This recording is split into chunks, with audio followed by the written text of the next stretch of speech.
Welcome to The Explainer. Today, we're digging into something we all do every single day, but, we rarely think about it in a deeper way.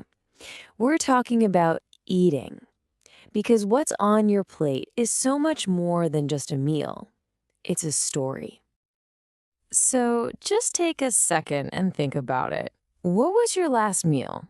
Was it a quick sandwich you grabbed on the go? Maybe a big dinner with family? Whatever it was, that one plate, that's our starting point for this really fascinating journey into culture, connection, and even our own biology. You see, food is so much more than just fuel. I mean, sure, it's the energy that powers us, but it's also like a passport to cultures we've never even visited.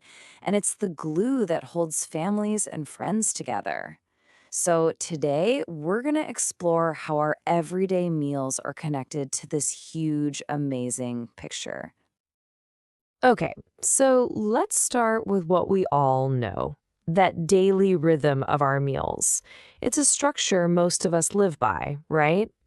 And we probably don't give it a second thought. But have you ever wondered where this whole structure even came from? It's the classic setup: breakfast, lunch, and dinner. This rhythm feels so completely natural, doesn't it? But believe it or not, it's actually a pretty modern invention tied to things like industrial work schedules. And even today, this structure isn't universal at all. Each meal really has its own unique personality and purpose. So, breakfast. It literally means breaking the fast from the night before. It's our body's wake up call, giving our brains the glucose they need to get going and focus. And what's really cool is how different cultures handle this launchpad meal. I mean, it could be anything from savory miso soup in Japan to sweet pastries and strong coffee all over Europe. Now, lunch and dinner. This is where things get really interesting and the cultural differences shine. In a lot of Mediterranean and Latin American countries, lunch is still the main event of the day, sometimes even followed by a nap, a siesta. But in contrast, a lot of Western cultures switch to a lighter, faster lunch, which push that bigger, more social meal to the evening. And that's why, for many of us, dinner has become the main time for family connection. So, beyond just the schedule of our meals, there's the huge question of what we eat. And our choices are this complex mix of taste, health, tradition, and hey, even just what mood we're in. We often have this simple shortcut in our minds: healthy versus unhealthy. On one side, you've got the foods packed with nutrients that fuel our bodies. On the other, processed foods with lots of sugar, salt, and fat. But is thinking in these two boxes always helpful?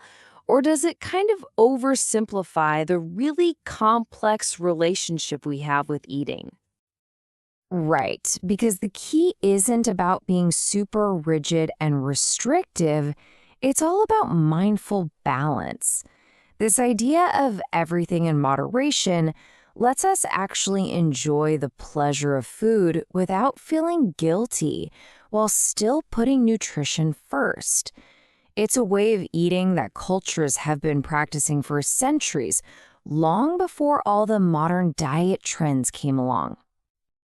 Our whole experience of food is built on these core tastes. You've got sweet, salty, sour, bitter, and of course, umami or savoriness.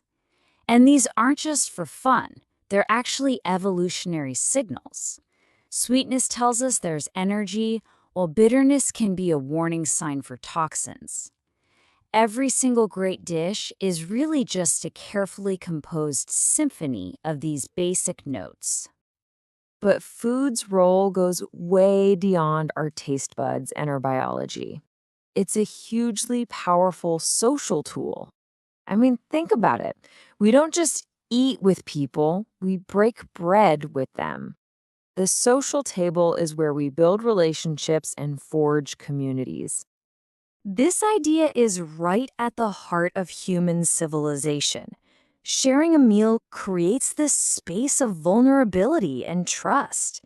Some anthropologists even think that cooking and sharing food might have been essential for developing language and our social structures. It's just this fundamental act that cuts across all cultural barriers and can turn strangers into friends.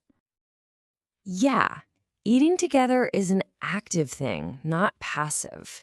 It's a stage for conversation, for laughter, for shared discovery. Whether we're trying a new recipe at home or checking out a new restaurant, every meal we share adds another layer to our collective story and makes our bonds stronger. And that connection, it starts way before the food even hits the table. The act of cooking for someone is, well, it's this primal form of nurturing. It's a way to communicate love and care without even saying a word, turning simple ingredients into a real, tangible expression of affection. Okay, so let's zoom out from our own personal tables and explore the incredible global tapestry of food. Every country, every single region has its own distinct culinary identity, and it's all been shaped by its unique history, geography, and culture. And this is just a tiny, tiny snapshot of the world's culinary diversity. I mean, you go to Italy, and food is a national passion. It's tied to who you are. In Japan, the way food looks and the season it's from are so important, reflecting a whole philosophy of balance. Indian cuisine is just a masterclass in blending spices, while Mexican food is the vibrant heart of every family celebration. Each one is a whole world to explore. So you should really think of food as a form of armchair travel. Every single bite of a foreign dish is a chance to taste a piece of its history, its climate, its values. It's this delicious, super accessible way to build a bit of global understanding and empathy. And finally, let's just touch on the language of food. Because it's not just about taste and texture. We have a whole set of social rules and even metaphors that are built around the act of eating.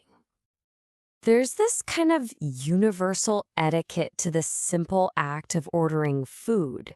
It's like a little social dance of politeness that just makes the whole experience pleasant for everyone involved. It's a small but really important part of the social fabric of dining out. And isn't it fascinating how food has become such a huge source of metaphor in our language? We use these idioms all the time because they tap into these shared gut level experiences. Why do we say something is a piece of cake? Well, because eating cake is a universally understood pleasure, right? It just goes to show how central food is to the way we all think. So, as we've seen, food is this incredibly powerful connecting thread. It weaves together our personal health, our family bonds, our cultural identity, and even our relationship with the entire planet.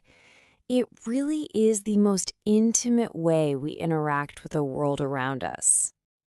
So here's the big takeaway.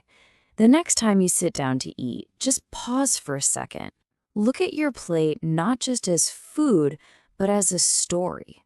What story is it telling you about your day, about your traditions, and about your connection to the world? I think the answer just might surprise you.